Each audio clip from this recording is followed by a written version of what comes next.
Hi. This week, we're learning two parshios, Tazria and Metzorah. In Parshas Tazria, we learn about a person who comes down with Shmiras, commonly translated as leprosy, even though that's a mistranslation. As Chazal teach us, Shmiras does not exist today. In fact, it was brought on literally by a nace.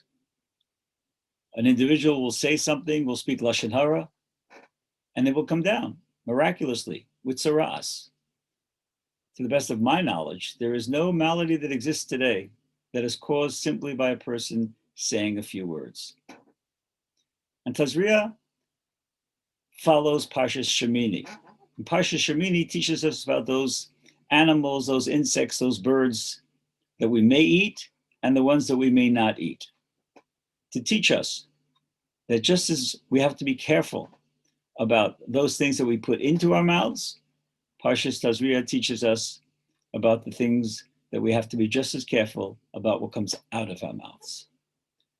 As we all know, Shmiras Halashon, Lashon Hara is a very, very serious subject.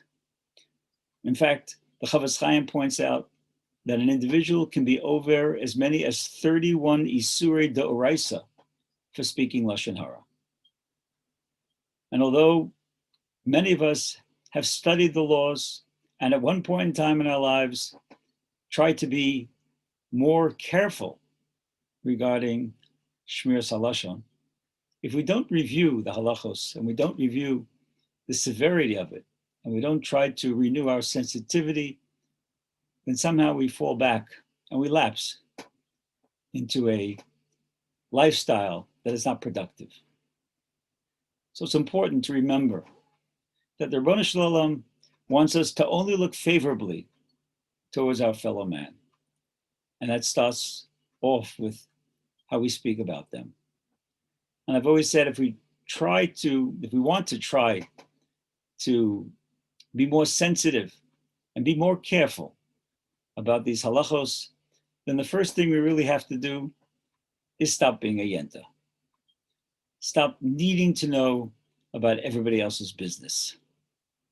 It's not healthy, it's not good for us, and in many cases, it only makes us jealous. And if we think that by speaking Lashon Hara and having people gather around us, we become an important individual, then we're just deluding ourselves. Perhaps we might be getting attention, but we're certainly not getting respect. The Torah teaches us that in order to determine whether an individual is a Metzorah, if he comes down with white spots on his skin, he has to go to the Kohen. And the Kohen determines whether those white spots are tzoras and that he is a Metzorah. So picture the scene. An individual sees the white spots and they go over to the Kohen. And he shows the Kohen his arm. And the Kohen looks at them.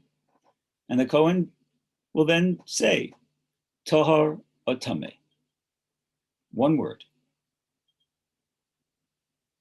If the Kohen says Tameh, the individual must leave his home, must leave his place of business, and leave the machane, go outside of the Israeli camp. And as he goes through, to leave, he has to say, Tameh, Tameh, Tameh, keep away from me, I'm Tameh, I'm impure. It's very embarrassing. Perhaps this year we can appreciate it a little more by just referring to this individual as going into quarantine.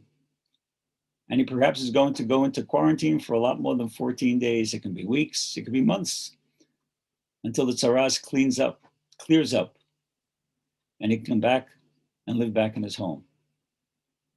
So he's standing there, waiting for the Kohen to declare, Tahor or Tameh. And he waits. That one word will affect his life. The message from the Torah is that one word can affect another individual's life. And before we speak a word, we have to appreciate that and focus on the good and not on the the negative side of any individual. And daven to the Ribbono Shel Olam for Siyata D'Shmaya to help us view things positively, not the way society today views everything from a negative vantage point. In Mitzvah Hashem, if we try, if we make our hishtadlus, then hopefully the Ribbono Shel Olam will give us the Siyata D'Shmaya so that we will not be violating any of these very serious Isurim, and that ultimately live the lives that we so much would like to live. Kol Tuv, and have a Shabbat Shalom.